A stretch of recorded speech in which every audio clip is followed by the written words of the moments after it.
నమస్తే BDD news కి స్వాగతం. ముందుగా హెడ్లైన్స్.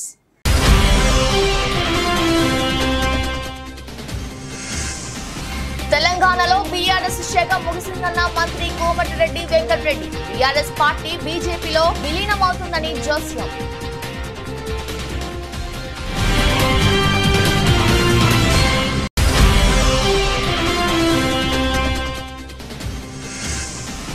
రాయలసీమలో హైకోర్టు కానీ హైకోర్టు బెంచి కానీ ఏర్పాటు చేయాలి. కేంద్ర రాష్ట్ర ప్రభుత్వాలకు విజ్ఞప్తి చేసిన ఏపీసీసీ మీడియా చైర్మన్ తులసిరెడ్డి.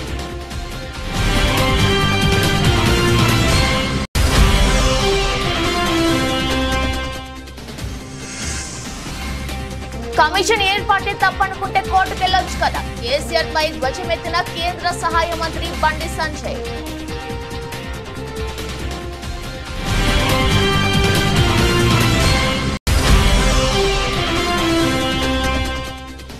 తెనాలిలో అక్రమంగా గంజాయిని విక్రయిస్తున్న నిందితుల్ని అరెస్ట్ చేసిన పోలీసులు. గంజాయి నియంత్రణ కోసం ప్రత్యేక బృందాన్ని ఏర్పాటు చేసినట్లు తెలిపిన డీఎస్పీ రమేష్.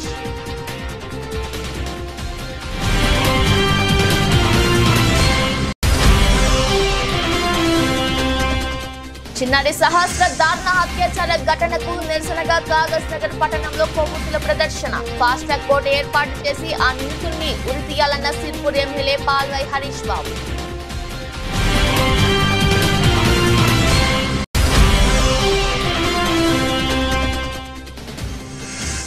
స్కాట్లాండ్ పై ఆస్ట్రేలియా థ్రిల్లింగ్ విక్టరీ. సూపర్ 8 కు ఇంగ్లాండ్. చివరి ఓవర్లో విజయం సాధించిన ఆసీస్.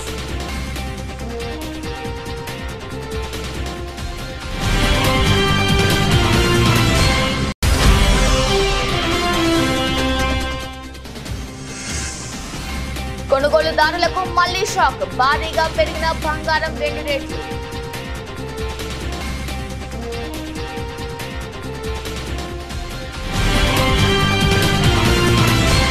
బీఆర్ఎస్ పార్టీ త్వరలో బీజేపీలో విలీనం కాబోతుందని మంత్రి కోమటిరెడ్డి వెంకటరెడ్డి ఆసక్తికర వ్యాఖ్యలు చేశారు. తెలంగాణలో బీఆర్ఎస్ పార్టీ పని అయిపోయిందన్నారు. ఆయన మీడియాతో మాట్లాడుతూ కేసీఆర్ ప్రగతి భవన్ ఫామ్ హౌస్ కి పరిమితమయ్యారని ఎద్దేవా చేశారు. తెలంగాణలో బీఆర్ఎస్ శాఖ ముగిసిందని, హరీష్ రావుకు కాంగ్రెస్ పార్టీని విమర్శించే నైతిక అర్హత లేదన్నారు. కాళేశ్వరం ప్రాజెక్టు మిషన్ భగీరథలో కోట్లాది రూపాయల అవినీతిని జరిగిందని ఆరోపించారు. కేసీఆర్ ముఖ్యమంత్రిగా ఉన్నప్పుడు విద్య గురించి పట్టించుకోలేదన్నారు. కూలిపోయిన కాళేశ్వరం ప్రాజెక్టుని గాలికి వదిలేశారని విమర్శించారు. కేసీఆర్ దక్షిణ తెలంగాణను చిన్నచూపు చూశారన్నారు. అందుకే సార్వత్రిక ఎన్నికల్లో బీఆర్ఎస్ ఒక్క సీటు గెలుచుకోలేకపోయిందన్నారు. ఇచ్చిన మాట ప్రకారం తాము ఆగస్టు 15 నాటికి 2 లక్షల రుణమాఫీ చేస్తామని పేర్కొన్నారు.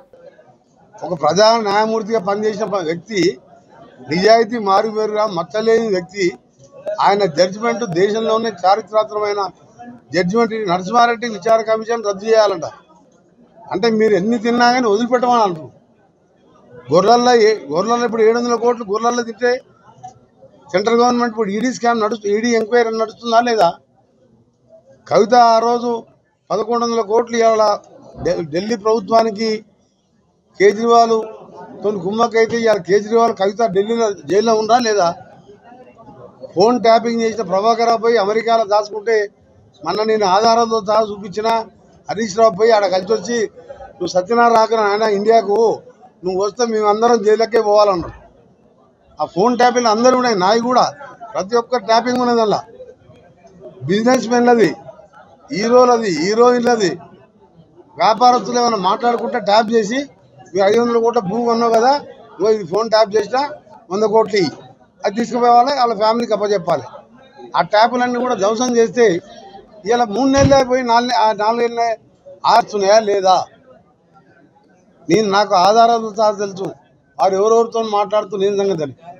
ఎందుకంటే ఆ ఉన్న 36 మంది ఎమ్మెల్యేలు కాంగ్రెస్ పార్టీకి పోతారు. ఇక లాభం లేదు, మన పార్టీ బతకదు, అందరం జైల్లోకి పోతాం. ఫోన్ ట్యాపింగ్లో ప్రభాకర్ రావు ఎప్పుడు వచ్చినా కానీ దాని మీద అందరూ ప్రణీతిరావు, భుజంగరావు ఇప్పటికే అన్నీ చెప్పాను. మా ప్రభాకర్ రావు మా ముఖ్యమంత్రి చెప్పినట్టు చేసినామని. ఫోన్ ట్యాపింగ్ చేస్తే 7 ఏళ్ళు బెయిల్ రాదు. అందుకని ఆయన అక్కడ దాచిపెట్టిండు.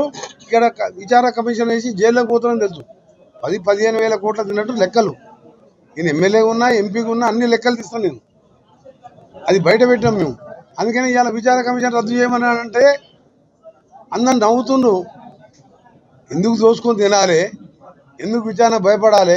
రాయలసీమలో హైకోర్టు కానీ హైకోర్టు బెంచ్ కానీ ఏర్పాటు చేయాలని ఏపీసీసీ మీడియా చైర్మన్ తులసిరెడ్డి కేంద్ర రాష్ట్ర ప్రభుత్వాలకు విజ్ఞప్తి చేశారు.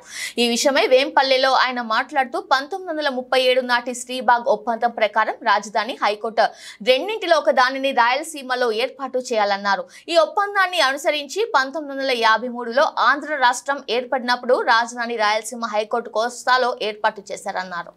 రాయలసీమ ప్రాంతంలో వీలైతే హైకోర్టును కానీ లేదా కనీసం హైకోర్టు బెంచ్ని కానీ ఏర్పాటు చేయాల్సిన చారిత్రక ఆవశ్యకత ఉంది.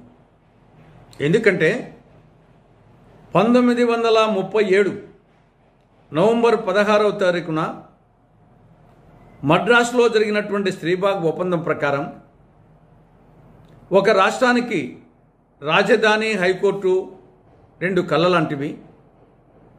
భవిష్యత్తులో తెలుగువారికి ఒక ప్రత్యేక రాష్ట్రం అంటూ ఏర్పాటైతే అందులో ఈ రెండింటిలో ఒకదానిని రాయలసీమ ప్రాంతంలో మరొక దానిని కోస్తా ప్రాంతంలో ఏర్పాటు చేయాలని ఆ ఒప్పందంలో రాసుకోవడం జరిగింది.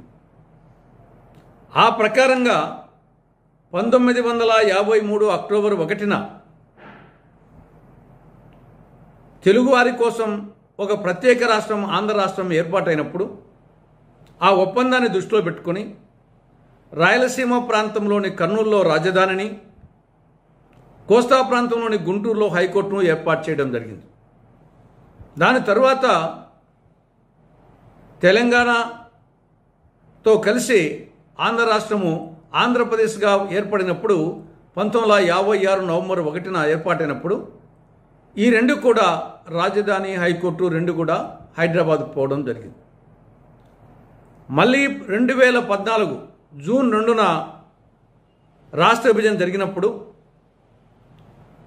ఒకనాటి ఆంధ్ర రాష్ట్ర భూభాగంతోనే నవి ఆంధ్రప్రదేశ్ ఏర్పాటు కావడం జరిగింది. కాబట్టి ఆ ప్రకారంగా చూస్తే నవి ఆంధ్రప్రదేశ్లో రాజధాని హైకోర్టు విద్యుత్ కొనుగోళ్ల అంశంపై జస్టిస్ నరసింహారెడ్డి కమిషన్ కు మాజీ సీఎం కేసీఆర్ లేఖ రాయడం తెలిసిందే. తమపై కక్ష సాధింపు చర్యల్లో భాగంగానే ఈ కమిషన్ వేశారని, తనపై కమిషన్ చైర్మన్ ఇష్టం వచ్చినట్టు నోరు పారేస్తున్నారని కేసీఆర్ ఆరోపించారు. 10 ఏళ్లు ముఖ్యమంత్రిగా చేసిన తనకు ఆ వ్యాఖ్యలు బాధ కలిగించాయని తెలిపారు. కాగా కేసీఆర్ లేఖపై కేంద్ర సహాయ మంత్రి బండి సంజయ్ స్పందించారు. అసలు ఆ కమిషన్ ఏర్పాటే తప్పు అనుకుంటే కోర్టుకు వెళ్లొచ్చు కదా అని అన్నారు. కమిషన్ చైర్మన్ వైదొలగాలని బెదిరించడం ధిక్కారం కిందకే వస్తుందని తెలిపారు. జస్టిస్ నరసింహారెడ్డి కమిషన్ చట్టబద్ధంగా ఏర్పాటైందని, అటువంటి కమిషన్ ను తప్పు పట్టడం కేసీఆర్ కు సరికాదని హితవు పలికారు. తెలంగాణ ఉద్యమ వేళ జస్టిస్ నరసింహారెడ్డి ధైర్య సాహసాలను, నిబద్ధతను కొనియాడిన కేసీఆర్ ఇవాళ ఆయననే తప్పుపడుతున్నారని బండి సంజయ్ విమర్శించారు. కోర్టు పరిధిలో ఉన్న ఫోన్ ట్యాపింగ్ వ్యవహారంలో ఇష్టం వచ్చినట్టు మాట్లాడి న్యాయస్థానంతో చివాట్లు తిన్న కేసీఆర్ తన తప్పులు, అవినీతి, అక్రమాలను కప్పిపుచ్చుకునేందుకు ఎంతకైనా తెగిస్తాననేది ధ్వజమెత్తారు. తెనాలి ఆర్టీసీ బస్టాండ్ వద్ద అక్రమంగా 1.7 కేజీల గంజాయిని విక్రయిస్తున్న నిందితుల్ని 2 టౌన్ పోలీసులు అరెస్ట్ చేశారు. ఈ సందర్భంగా తెనాలి డీఎస్పీ రమేష్ మాట్లాడుతూ తెనాలిలో అక్రమంగా విక్రయిస్తున్న గంజాయి నియంత్రణ కోసం ప్రత్యేక బృందాన్ని ఏర్పాటు చేశామన్నారు. వెస్ట్ బెంగాల్ కు చెందిన మహమ్మద్ షఫీ కొంతమంది యువకుల సహాయంతో కాలేజీ, బస్టాండ్, హాస్టల్స్ దగ్గర విద్యార్థులకు గంజాయిని ప్యాకెట్ల రూపంలో విక్రయిస్తూ ఉంటాడని, ఈ నేపథ్యంలో తెనాలి ఆర్టీసీ బస్టాండ్ వద్ద గంజాయిని విక్రయిస్తుండగా 2 టౌన్ పోలీసులు చాకచక్యంగా పట్టుకుని అరెస్టు చేశారని తెలిపారు. అక్రమంగా గంజాయి వ్యాపారం చేస్తున్న వారి వెనుక ఎంత పెద్దవారున్నా ఉపేక్షించేది లేదని హెచ్చరించారు. గంజాయిని ఎవరు విక్రయించినా వారిని నగర బహిష్కరణ చేస్తామని స్పష్టం చేశారు.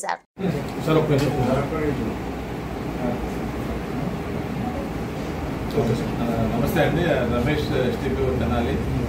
తెనాలి సబ్ డివిజన్ పరిధినటువంటి తెనాలి 2 టౌన్ పరిధిలో కన్సర్న్ ఇన్స్పెక్టర్ గారు సుధాకర్ గారు అందరినీ గంజాతో గల వ్యక్తులు ఇద్దరిని అరెస్ట్ చేయడం జరిగింది. ఈ గంజాపై మీ అందరికీ తెలిసిన విషయమే, తెనాలిలో ఉక్కుపాదం పెట్టాము. ఇప్పటి వరకు కూడా సుమారు మొన్న మార్చి నుంచి సుమారు 40 మంది కేసెస్లో జైలుకి పంపిస్తాం జరిగింది. వాళ్ళు స్టిల్ ఇంకా జైల్లోనే ఉన్నారు. గతంలో కూడా మెసేజ్ కూడా మేము ప్రెస్ మీట్లో చెప్తాం జరిగింది. అనవసరంగా ఈ గంజాన్ని కన్జ్యూమ్ చేసి ఆరోగ్యం జరుగుతూ, అలాగే సొసైటీలో ఫ్యామిలీ రెప్యుటేషన్ కూడా పొంది, అలాగే కొంతమంది స్టూడెంట్స్ కూడా దీన్ని కన్జ్యూమ్ చేస్తున్నారు. వాళ్ళ యొక్క భవిష్యత్తు కూడా పాడైపోయే అవకాశం ఉంది. కాబట్టి పేరెంట్స్ కూడా మేము అప్పీల్ చేస్తాం జరిగింది పోలీస్ తరఫున. పిల్లలు కాలేజీకి వెళ్ళి బయటకు వెళ్ళి ఏ విధమైనటువంటి వ్యర్థాలకు లోన్ ఉన్నారో కూడా చూసుకోవాల్సిన బాధ్యత తల్లిదండ్రులు మేము ఉందని చెప్పి చెప్పడం జరిగింది. అలాగే కాలేజీ యజమాన్యం కూడా వాళ్ళకి ప్రత్యేకమైనటువంటి సెమినార్స్ పెట్టి తర్వాత కౌన్సిలింగ్స్ పెట్టి వాళ్ళలో మార్పులు తేవాల్సిన అవసరం ఉంది. మేము కూడా అది కూడా స్టార్ట్ చేస్తాం. అన్ని కాలేజెస్లో అన్ని స్కూల్స్లో కూడా వెళ్ళి గంజా యొక్క కన్జ్యూమ్ చేస్తే ఎటువంటి పరిణామాలు ఉంటాయని ఆరోగ్యంగా పడేటువంటి సొసైటీలో ఉన్నటువంటి వ్యక్తులు అలాంటి దాన్ని కూడా ఎక్స్ప్లెయిన్ చేద్దామనే ఉద్దేశంతో అది కూడా ప్లాన్ చేస్తున్నాం. పబ్లిక్ నుంచి కూడా కొంత సమాచారం మాకు ఇవ్వాల్సిందిగా ఈ గంటల అధికారంలో కావాల్సిన కోరుతున్నాం. నిన్న ఇన్స్పెక్టర్ గారు రూరల్ ఇన్స్పెక్టర్ గారు ఈ బస్టాండ్ సెంటర్ ఏరియాలో ఇద్దరు వ్యక్తుల దగ్గర రాజ్యాన్ని స్వాధీనం చేసుకోవడం జరిగింది. అతను పఠాన్ నస్కర్ అనే అతను వెస్ట్ బెంగాల్ గత 5 ప్రభుత్వాన్ని ప్రశ్నిస్తే కేసులు పెడుతున్నారని బీఆర్ఎస్ నేత మన్నే క్రిషాంక్ ఆరోపించారు. ఈ విషయమై ఆయన మాట్లాడుతూ ఆర్టీసీ టికెట్స్ పెంపుపై ప్రశ్నిస్తే కేసులు పెడతామని భయపెడుతున్నారని, కాంగ్రెస్ ప్రభుత్వం కేసుల ప్రభుత్వంగా మారిందన్నారు. బీఆర్ఎస్ ప్రభుత్వంలో టెండర్ల ప్రక్రియ ఓపెన్ గా జరిగిందని గుర్తు చేశారు. కాంగ్రెస్ ప్రభుత్వం చేస్తున్న అవినీతిపై మేం మాట్లాడితే ఫోన్ ట్యాపింగ్, విద్యుత్ కొనుగోలు, కాళేశ్వరం అంటూ టాపిక్ డైవర్ట్ చేస్తున్నారని విమర్శించారు. మొన్న ఇటీవల న్యూస్ పేపర్స్ ప్రధాన పత్రికల్లో ఆర్టీసీ యొక్క టికెట్ గురించి వస్తే దీని గురించి మీరు ఎవరన్నా రాస్తే సోషల్ మీడియాలో పెడితే కేసులు వేస్తామని. మరి ఇది కాంగ్రెస్ ప్రభుత్వమా, కేసుల ప్రభుత్వమా? వాళ్ళ కాంగ్రెస్ నాయకుడే ట్వీట్ చేసిండు ఈ టికెట్ని. ఇది ఆర్టీసీ సంస్థ కింద ఉన్న ట్వీట్. ఇది కాంగ్రెస్ నాయకుడే అడిగిండు. నల్గొండ నుంచి హైదరాబాదుకు ఒకటే ఒక టోల్ గేట్ వచ్చింది, మరి దానికోసం 10 రూపాయల టికెట్ ఎందుకు? 2 టికెట్లు పెట్టిండు ఆయన. కేవలం నెల తేడాలోనే 10 రూపాయలు ఎందుకు పెరిగింది? ఇటు సైడ్ టికెట్ 170 రూపాయలు అయితే ఇటు సైడ్ టికెట్ 180 రూపాయలు. ఇది పెట్టింది మేం కాదు. ఆయన ఫోటో ఓపెన్ చేస్తే ఇగోండి, ఇది ఆయన ఫోటో, పెట్టిన వ్యక్తి ఫోటో. వారే అడుగుతున్నారు ఆర్టీసీ టికెట్ ధర ఇంత పెరిగింది కదా అంటే దీనికి సమాధానం చెప్పక కేసేస్తాం మీ మీద ఇది అడిగితే. ఆర్టీసీ లోగో గురించి కేసేస్తాం అంటారు, ఇంకేదన్నా అంటే కేసు అంటారు. సమాధానం చెప్పండి. మీరు కేసు అంటే అనుమానం వస్తుంది, అందులో లోపటేదో ఉన్నది కావచ్చు అని, గోప్యంగా ఎందుకు ఉంచుతున్నారు అని వివరణ ఇవ్వండి. ఈ యొక్క కాంట్రాక్టుకి సంబంధించి ఎన్ని సంస్థలు వచ్చినాయి, ఎన్ని కోట్ల రూపాయల మొత్తం వ్యాపారం ఇది? ఎందుకంటే ఇందులో 30 లక్షలని ఇస్తారు, ఇక్కడనేమో ప్రతిరోజు 50 లక్షలని వస్తుంది స్టేట్మెంటు ప్రయాణికులు. ఎందుకంటే ఇప్పుడు 30 లక్షలన్నా కూడా ఒక యావరేజ్ అయితే రేపు 40 లక్షలు కావచ్చు, ఒక రోజు పండుగ రోజు ఇంకెక్కువ కావచ్చు. ప్రతి ఒక్క టికెట్ పేరు మీద అక్కడ మరి కమిషన్ వస్తున్నప్పుడు మంత్రి గారికి ఎంత ముడుతుందో అందుకే ఇంత గోప్యంగా ఉంచిర్రా? గతంలో కేసీఆర్ గారి ప్రభుత్వంలో అందుకే కదా టీఎస్ ఐపాస్ అయినా, టీఎస్ బీపాస్ అయినా, ఈ ప్రొక్యూర్మెంట్ అయినా, టీఎస్ అయినా కూడా నేరుగా ఎలాంటి హ్యూమన్ ఇంటర్ఫేస్ లేకుండా టెండర్ల ప్రక్రియలు జరిగినాయి, ఓపెన్గా జరిగినాయి. అలాంటిది మరి వాళ్ళు ఎందుకు దీన్ని గోప్యంగా ఉంచుతున్నారు? పొన్నం ప్రభాకర్ గారు సమాధానం చెప్పాల్సిన అవసరం ఉంది. ఆంధ్రప్రదేశ్ ముఖ్యమంత్రి చంద్రబాబు నాయుడు బాధ్యతలు చేపట్టి మొదటి రోజు చేసిన సంతకంపై వైఎస్ఆర్సీపీ పోతుల రమేష్ తీవ్ర స్థాయిలో మండిపడ్డారు. చంద్రబాబు మొదటి సంతకం సామాజిక వర్గాన్ని మోసం చేశారని, జగన్మోహన్ రెడ్డి ముఖ్యమంత్రిగా ఉన్నప్పుడు 10 మందికి ఉప ముఖ్యమంత్రి పదవులు కలబెట్టారని, కూటమి గెలిచిన తర్వాత పవన్ కళ్యాణ్ కి ఉప ముఖ్యమంత్రి కేటాయించడంపై తీవ్ర స్థాయిలో ఆగ్రహం వ్యక్తం చేశారు. మీ మొదటి సంతకమే సామాజిక మోసంపై చేశారు. బీసీ, ఎస్సీ, ఎస్టీ, ముస్లింలని అగౌరవపరిచారు. మీరు 2019లో ఉప ముఖ్యమంత్రి పదవుల్ని మీరిద్దరికి కేటాయించారు. ఒకటి నిమ్మకాయల చినరాజప్ప గారు కాపు సామాజిక వర్గం, కె కృష్ణమూర్తి గారు బీసీ గౌడ సామాజిక వర్గానికి ఇచ్చారు. మీ తర్వాత జగన్మోహన్ రెడ్డి గారు సామాజిక న్యాయం పాటిస్తూ మీకన్నా మిన్నగా మీరిద్దరికిస్తే జగన్మోహన్ రెడ్డి గారు 10 మందికి ఉప ముఖ్యమంత్రి పదవులు ఇచ్చారు. ఆయన 5 ఏళ్ల పాలనలో బీసీ, ఎస్సీ, ఎస్టీ, ముస్లిం, కాపు వర్గాలకి ఉప ముఖ్యమంత్రి పదవులు ఇచ్చి ఆ సామాజిక వర్గాల ఆత్మ గౌరవాన్ని పెంచారు. సామాజిక న్యాయం చేశారు. సోషల్ ఇంజనీరింగ్ లో ఆయన విప్లవాత్మకమైనటువంటి మార్పులు తెచ్చేటువంటి ప్రయత్నం చేశారు. మీరు అంతకన్నా మిన్నగా చేయాలి. కానీ బీసీ, ఎస్సీ, ఎస్టీ, ముస్లిం వర్గాలకి ఉప ముఖ్యమంత్రి పదవులు ఇవ్వకుండా కేవలం పవన్ కళ్యాణ్ గారికి మాత్రమే ఉప ముఖ్యమంత్రి పదవి ఇచ్చి బీసీలని, ఎస్సీలని, ఎస్టీలని, ముస్లింలని మీరు అవమానించిన మాట వాస్తవం. ఈ వర్గాలకి కేబినెట్ కూర్పులో ఉప ముఖ్యమంత్రి పదవులు ఎందుకు ఇలా? గతంలో మీరు ఒక బీసీకి, ఒక కాపు సామాజిక వర్గానికి చెందిన వారికి ఉప ముఖ్యమంత్రి పదవి ఇచ్చారు కదా. మీకన్నా మిన్నగా జగన్మోహన్ రెడ్డి గారు మరి 10 మందికి ఉప ముఖ్యమంత్రి పదవులు ఇచ్చారు. బీసీ, ఎస్సీ, ఎస్టీ, ముస్లింలని గౌరవించారు, సామాజిక న్యాయం చేశారు. కానీ మీరు మాత్రం అధికారం చేపట్టినటువంటి మొదటి రోజే సామాజిక మోసం చేశారు. బీసీ, ఎస్సీ, ఎస్టీ, ముస్లింలకి ఎందుకు ఉప ముఖ్యమంత్రి పదవులు ఇవ్వలేదో మీరు ఈ రోజున రాష్ట్రంలో ఉండేటువంటి ఈ వర్గాలందరికీ కూడా సమాధానం చెప్పాలి. పెద్దపల్లి జిల్లా సుల్తానాబాద్ మండలం కాట్నాపల్లి గ్రామంలో గల ఓ రైస్ మిల్లులో దహేగా మండలానికి చెందిన చిన్నారి సహస్ర దారుణ హత్యాచార ఘటనకు గుర్తైన విషయం తెలిసింది. దీనికి అనుగుణంగా కొమరం భీం ఆసిఫాబాద్ జిల్లా కాగజ్ నగర్ పట్టణంలోని రాజీవ్ గాంధీ చౌరస్తాలో దహేగా మండలానికి చెందిన చిన్నారి సహస్ర దారుణ హత్యాచార సంఘటనకు నిరసనగా కొవ్వొత్తుల ప్రదర్శనను నిర్వహించడం జరిగింది. ఈ సందర్భంగా సిరిపూర్ శాసనసభ్యులు డాక్టర్ పాల్వై హరీష్ బాబు మాట్లాడుతూ సమాజంలో ఇటువంటి మానవ మృగాలకు తావు లేకుండా చేయాల్సిన అవసరం ఎంతైనా ఉందన్నారు. ఫాస్ట్ ట్రాక్ కోర్టు ఏర్పాటు చేసిన ఆ నిందితుడిని ఉరి తీయాల్సిన అవసరం ఉందని తెలియజేశారు. అలాగే ప్రభుత్వం సహస్ర కుటుంబ సభ్యులను అన్ని విధాలుగా ఆదుకోవాలని అన్నారు. సుల్తానాబాద్లో ఒక రైస్ మిల్లులో నిన్న జరిగిన దారుణ ఘటన సభ్య సమాజాన్ని తలదించుకునేలా చేసింది. దహేగా మండల కేంద్రానికి చెందిన కూలీ దంపతులు వారి బిడ్డ సహస్ర చిన్నారి 6 సంవత్సరాల పాపను అపహరించిన దుండగుడు అత్యాచారం చేసి చంపడం జరిగింది. వెంటనే మేము డిమాండ్ చేసేది ఏంటంటే ప్రభుత్వం వారి కుటుంబాన్ని ఆదుకోవాలి.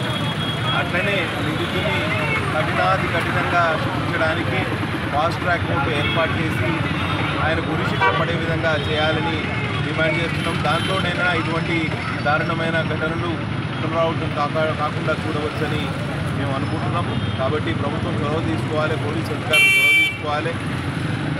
సమాజంలో ఇటువంటి పొరపాట్లకి, ఇటువంటి విపరీతమైన చర్యలు పాల్పడే వారికి స్థానం ఉండవద్దు అనే విషయం గుర్తించాలి. కోర్టులు కూడా స్పెషల్గా ఈ విషయాన్ని గుర్తించి కఠినమైన శిక్ష విధించాలని డిమాండ్ చేస్తున్నాం. నారాయణపేట జిల్లా ఉట్కూరు మండలం చిన్నపొడ్ల గ్రామంలో జరిగిన హత్య భూ తగాదాల కారణంగా జరిగిందని ఎస్పీ యోగేష్ గౌతమ్ అన్నారు. శనివారం ఉట్కూరు పోలీస్ స్టేషన్లో ఏర్పాటు చేసిన విలేకరుల సమావేశంలో హత్యకు కారణమైన వారిని అరెస్టు చేసి మీడియా ముందు ప్రవేశపెట్టి హత్యకు దారితీసిన వివరాలను వెల్లడించారు. 2 కుటుంబాల మధ్య ఆస్తి పంపకాల్లో వచ్చిన విభేదాల కారణంగా దాడి చేసి సంజీవ్ను హత్య చేశారని చెప్పారు. నారాయణపేట జిల్లా ఉట్కూర్ మండలాల్ చిన్నపొడ్ల గ్రామంలో 13th ఆఫ్ దిస్ మంత్ ఆ రోజు మధ్యాహ్నం భూమి వివాద విషయంలో కుటుంబం మధ్యలోనే స్టెప్ బ్రదర్స్ వాళ్ళ మధ్యలో గొడవ జరిగినాయి. ఆ గొడవ జరిగిన వల్ల గువ్వాలి సంజీవ్ సన్ ఆఫ్ పెద్ద స్వరప్ప ఏజ్ 28 ఆక్యుపేషన్ వ్యవసాయం ఆయన చనిపోయారు. బేసిక్లీ ఆ 2 గ్రూప్స్లో ఇష్యూ ఏంటంటే నర్సప్ప ఒక వ్యక్తి, ఆయనకి 8 ఎకరాల భూమి ఉన్నది 9. సో దానికి ఆయనకి ఇద్దరు భార్య సౌరమ్మ అండ్ తిప్పమ్మ. సౌరమ్మ నుంచి ఒకరు సన్, తర్వాత తిప్పమ్మ నుంచి 2 సన్. సో అందరికీ ఈక్వల్ సమానం భాగంలో ల్యాండ్ ఇచ్చారు. కానీ ఫస్ట్ వైఫ్ వాళ్ళ కొడుకు మేము ఒక్కటే భార్య నుంచి వచ్చాం కాబట్టి నాకు సగం రావాల్సింది. బేసిక్లీ అండర్లయింగ్ ఇష్యూ, దానివల్ల ఇష్యూ స్టార్ట్ అయినాయి. గతం 2-3 ఇయర్స్ నుంచి ఇష్యూ నడుస్తూ ఉన్నది. ఆ మధ్యంలో చాలాసారి పంచాయత్ చేయడం జరిగింది. కాస్ట్ ఎల్డర్స్ తర్వాత పోలీస్ స్టేషన్లో కూడా పిలిచి మాట్లాడడం జరిగింది. లాస్ట్ ఇయర్ ఈ సంబంధంలోనే కూడా సేమ్ ఒకటి కేసు కూడా ట్రెస్పాస్ కేసు కూడా చేయడం జరిగింది. అట్ ద సేమ్ టైమ్ 2024 సార్వత్రిక ఎన్నికల్లో కూటమి అభ్యర్థిగా భారీ విజయాన్ని కైవసం చేసుకున్న మాచర్ల శాసనసభ్యులు జూలకంటి బ్రహ్మానందరెడ్డి భారీ ర్యాలీతో మాచర్ల పట్టణానికి చేరుకున్నారు. అనంతరం బ్రహ్మానందరెడ్డి మీడియాతో మాట్లాడుతూ ఇంతటి ఘన విజయాన్ని చేకూర్చిన నియోజకవర్గం ప్రజలకు ధన్యవాదాలు తెలిపారు. మాచర్ల నియోజకవర్గంలో ఘోర పరాజయం పాలైన మాజీ ఎమ్మెల్యే పిన్నెల్లి రామకృష్ణారెడ్డి 6 నెలలు ఆగితే నేను ఏమిటో చూపిస్తానని అంటున్నాడంట. నువ్వు ఏమి చేయలేవు పిన్నెల్లి, నీకు 6 నెలలు కాదు, నీకు దమ్ముంటే ఇప్పుడే చూసుకుందామని మండిపడ్డారు. దుర్మార్గంతో దౌర్జన్యంతో దోపిడీ పరిపాలనే వ్యతిరేకంగా ఈరోజు ఈ రాష్ట్రానికి అభివృద్ధి కావాలి, మా బిడ్డలకి భవిష్యత్తు కావాలి, ఈ రాష్ట్రానికి సంక్షేమం కావాలి, మేము ఈ బానిస సంఖ్యల నుంచి బయటపడాలని ఒకే ఒక ఉద్దేశంతో ఈరోజు ప్రజలందరూ కూడా మరి తెలుగుదేశం ఎన్డీఏ కూటమికి అఖండమైన మెజార్టీ మరి ఇచ్చి 164 సీట్లు ఇచ్చి ఆశీర్వదించారు. ఈరోజు చంద్రబాబు నాయుడు గారు మొట్టమొదటి సంతకం ఏదైతే ఈ రాష్ట్ర యువతని 5 సంవత్సరాలుగా ఈ వైసీపీ పరిపాలన మోసం చేసిందో దాని మీద మెగా డిఎస్సి మీద 16,000 ఉద్యోగాలు ఈ యువతకి ఇచ్చేదానికి మరి తొలి సంతకం పెట్టడం, అలాగే భవిష్యత్తులో అధికారంలోకి వస్తే వైసీపీ ఆలోచన ఏంటంటే ల్యాండ్ టైటిలింగ్ యాక్ట్ను పెట్టి ప్రజలందరి ఆస్తుల్ని కూడా తాకట్టు పెట్టి మళ్ళీ అప్పులు తేవాలనే దుర్మార్గపు ఆలోచన ఏదైతే చేసిందో ల్యాండ్ టైటిలింగ్ యాక్ట్ని రద్దు చేయటం. మూడవది మరి పేదలకి ఒక్కసారిగా 1000 రూపాయలు పెన్షన్ని పెంచుతూ ఎన్నికల ముందు ఏదైతే వాగ్దానం చేశారో పెరిగిన ధరలు మరి ఆర్థిక పరిస్థితుల్ని దృష్టిలో ఉంచుకొని పేదలందరికీ కూడా అవ్వాతాతలందరికీ కూడా మొట్టమొదటి నెల జూలై నెలలో 7,000 రూపాయలు, తరువాత నుంచి 4,000 రూపాయలు ఇవ్వటానికి మరి తెలుగుదేశం పార్టీ మంత్రివర్గం చంద్రబాబు నాయుడు గారి నాయకత్వంలో నిర్ణయించింది. ముస్లింలు హిందూ యువకులపై చేసిన దాడికి పోలీసుల వైఫల్యానికి నిరసనగా మెదక్ పట్టణ సంపూర్ణ బంద్ కు బీజేవైఎం విశ్వ హిందూ పరిషత్ బజరంగ దళ్ పిలుపునిస్తున్నట్లు బీజేపీ జిల్లా అధ్యక్షుడు గడ్డం శ్రీనివాస్ తెలిపారు. ఆయన మాట్లాడుతూ వ్యాపార వాణిజ్య సంస్థలు ప్రజలు సహకరించాలని కోరారు. పట్టణ నాయకులు తదితరులు పాల్గొన్నారు. ఫస్ట్ మేము తెమాన్లో అయినప్పుడు ఒక బండి వచ్చింది, అందులో ఆవులు ఉన్నాయి, ఇవి ఎక్కడికి రాని అడిగినాం. వాడు ఒకటి వచ్చి కొట్టిండు, వాడు ఆపినందుకే కొట్టిరు. మనలో 15 మంది ఉండే, వాడు ఒక నెత్తి మీద కొట్టిండు, ఒకటి కొడిచిన పోయిండు. కత్తులు ప్రతి ఒక్క దగ్గర కత్తులు ఉన్నాయి, మేము కట్టెలు పట్టుకున్నాం. ఇప్పుడు ప్రతి ఒక్క పోలీసు వాడు వచ్చి గుంజేస్తుండు, ప్రతి ఒక్క నన్ను కూడా కొట్టిర్రు. వాళ్ళు పొడిచిన అయితే మనం ఊకునేయలేదు. ఏ ఒక్క గోమాతను కూడా రోడ్డు మీద నుంచి దాటనియదు. ఇదే మా డిమాండ్. గోమాతను కట్ చేయొద్దు.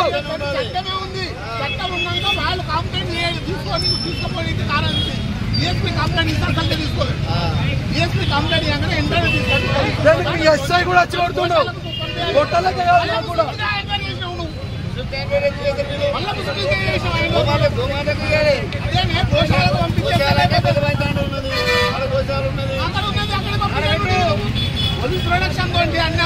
Natural star Nani, Priyanka Arul, Mohan, S J Surya, Sai Kumar తదితరులు నటిస్తున్న చిత్రం సరిపోదా శనివారం వివేక్ ఆత్రేయ దర్శకత్వంలో వస్తున్న ఈ చిత్రం నుంచి తాజాగా గరం గరం అనే పాట లిరికల్ వీడియో రిలీజ్ అయింది. సంగీత దర్శకుడు జేక్స్ బిజోయ్ బాణీలకు భరద్వాజ్ పాత్రుడు సాహిత్యం అందించారు. ఈ హీరో ఎలివేషన్ సాంగ్ ను Vishal Dadlani ఆలపించారు. DVV entertainment banner పై విలక్షణమైన కథతో తెరకెక్కుతున్న సరిపోదా శనివారం చిత్రం ఆగస్టు 29న వరల్డ్ వైడ్ గ్రాండ్ గా రిలీజ్ కానుంది. బంగారం వెండి కొనుగోలుదారులకు మళ్లీ షాక్ ఎదురైంది. ఎందుకంటే గత కొన్ని రోజులుగా తగ్గిన బంగారం వెండి ధరలు మళ్లీ పుంజుకున్నాయి. గోల్డ్ సిల్వర్ రేట్లలో రికవరీ కనిపిస్తోంది. 2 రోజుల క్షీణత తర్వాత మార్కెట్ లో బలమైన పెరుగుదల నమోదైంది. దీంతో తెలంగాణ రాజధాని హైదరాబాద్ లో 22 క్యారెట్ల బంగారం ధర 610కి పెరిగి 66,500కి చేరుకుంది. ఇక 24 క్యారెట్ల గోల్డ్ రేట్ 72,550గా ఉంది. గ్లోబల్ మార్కెట్ల సానుకూల ధోరణులతో పాటు పలు అంశాల నేపథ్యంలో భారత మార్కెట్లో బంగారం ధరలు పెరిగాయి. ఐసీసీ టీ20 వరల్డ్ కప్ 2024లో డిఫెండింగ్ ఛాంపియన్ ఇంగ్లాండ్ సూపర్ 8 దశలో అడుగుపెట్టింది. ఆదివారం స్కాట్లాండ్ పై ఆస్ట్రేలియా చివరి ఓవర్లో ఉత్కంఠ భరిత విజయం సాధించడంతో ఇంగ్లాండ్ కు మార్గం సుగమమైంది. తొలుత బ్యాటింగ్ చేసి స్కాట్లాండ్ నిర్దేశించిన 181 పరుగుల లక్ష్యాన్ని ఆసీస్ ఆటగాళ్లు 19.4 ఓవర్లలో 5 వికెట్లు కోల్పోయి ఛేదించారు. 49 బంతులు ఎదుర్కొన్న ట్రావిస్ హెడ్ 5 ఫోర్లు 4 సిక్సర్లు సహాయంతో 68 పరుగులు బాదాడు. ఇక మార్కస్ స్టోయిన్స్ 29 బంతులు ఏకంగా 59 పరుగులు బాదాడు. ఇందులో 9 ఫోర్లు 2 సిక్సర్లు ఉన్నాయి. వీరిద్దరూ కీలక దశలో అవుట్ అయినప్పటికీ టీమ్ డేవిడ్ చివరి వరకు క్రీజ్ లో ఉండి ఆస్ట్రేలియాను విజయ తీరాలకు చేర్చారు. స్కాట్లాండ్ బౌలర్ల మార్క్ వాట్, సఫియాన్ షరీఫ్ చెరో 2 వికెట్లు, బ్రాడ్విల్ 1 వికెట్ తీశారు. కాగా స్కాట్లాండ్ పై ఆస్ట్రేలియా గెలుపుతో ఇంగ్లాండ్ కు కలిసి వచ్చి సూపర్ 8 దశలో అడుగుపెట్టింది. బులెటిన్ ముగించే ముందు హెడ్లైన్స్ మరోసారి.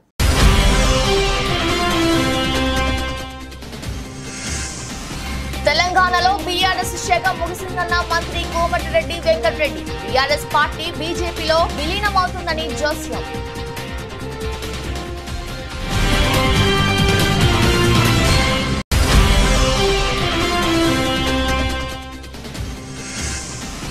రాయలసీమలో హైకోర్టు కానీ హైకోర్టు బెంచి కానీ ఏర్పాటు చేయాలి. కేంద్ర రాష్ట్ర ప్రభుత్వాలకు విజ్ఞప్తి చేసిన ఏపీసీసీ మీడియా చైర్మన్ తులసిరెడ్డి.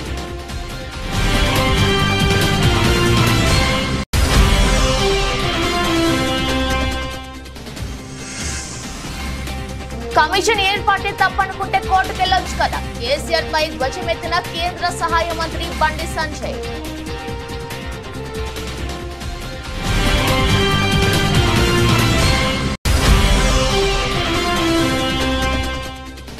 తెనాలిలో అక్రమంగా గంజాయిని విక్రయిస్తున్న నిందితుల్ని అరెస్ట్ చేసిన పోలీసులు. గంజాయి నియంత్రణ కోసం ప్రత్యేక బృందాన్ని ఏర్పాటు చేసినట్లు తెలిపిన డీఎస్పీ రమేష్.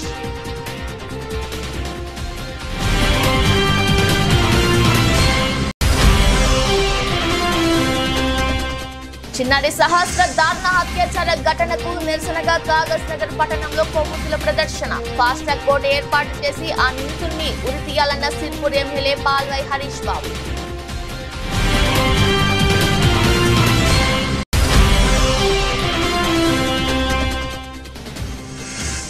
స్కాట్లాండ్ పై ఆస్ట్రేలియా థ్రిల్లింగ్ విక్టరీ. సూపర్ 8 కు ఇంగ్లాండ్. చివరి ఓవర్లో విజయం సాధించిన ఆసీస్.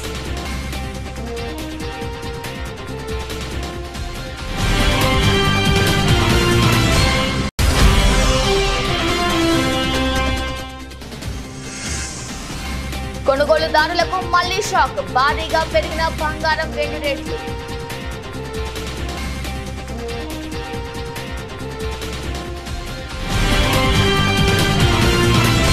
ఇది వాల్టి బులెటిన్. మరో బులెటిన్ లో మళ్ళీ కలుద్దాం. అంతవరకు చూస్తూనే ఉండండి. నమస్కారం.